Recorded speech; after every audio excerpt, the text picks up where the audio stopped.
Hello, I'm Jim Glover, that branding guy for Once a Day Marketing, where business takes shape. And today is Strategic Tuesday. We're going to continue our series on developing strategic plans and action plans. And last time we talked about the importance of vision and mission. Today we're going to be talking about goals. And our title for today's episode is Smart Goals Are the Right Goals.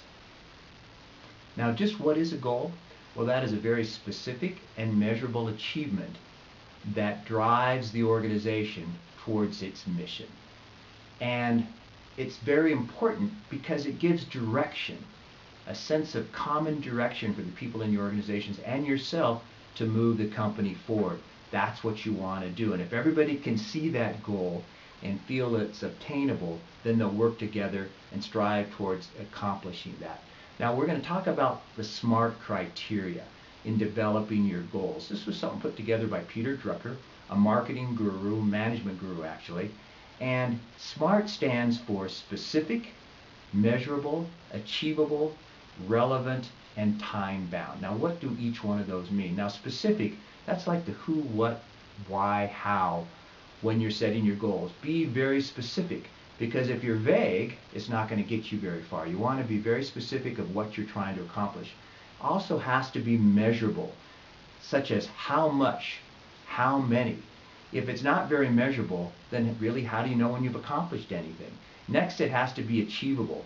Do you have the resources in place to actually make these things happen?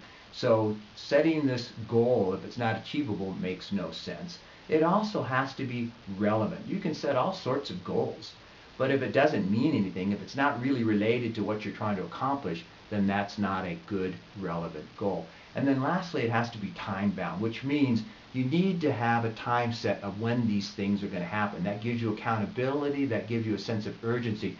And if it's open-ended, whoever just jumps on a project when there's nothing really at stake, when it has to get done. So that's why SMART criteria is so important when you're developing your goals.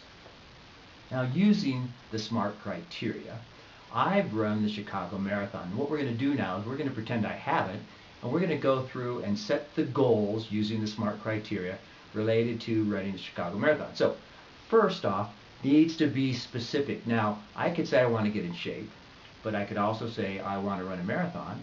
And I could even further say that I want to run the Chicago Marathon. So I'm getting to be a little bit more specific in what I'm trying to accomplish. Next, it needs to be measurable, okay? So how much, how far? So let's take running, for instance. How many workouts am I going to do a week? How far am I going to run?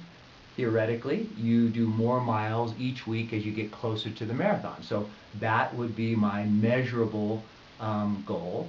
And next would be whether it's achievable. Now, that's often the question asked of people running their marathon. This happened to be maybe my 5th marathon, so I sort of had a sense that I could achieve it. But when you're setting your goals, you need to know if you can get there or not.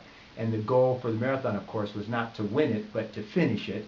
Next, it has to be something that's relevant. Now, I could set out that I want to just sit down on the couch every day and not work out and then run the marathon. Now, that is something that is very specific, sitting on the couch, watching TV, maybe eating potato chips, but it's not really relevant to my goal of finishing the marathon.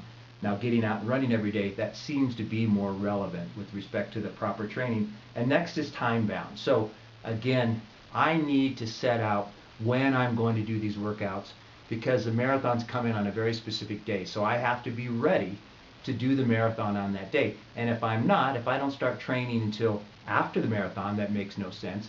And if I start training really late, that's not going to help me at all. So using SMART criteria, I could figure out how to run my marathon properly. Now I know you can see why you need to be smart when you're developing your goals. I recommend you get out there on the internet and check this SMART criteria out a little bit more.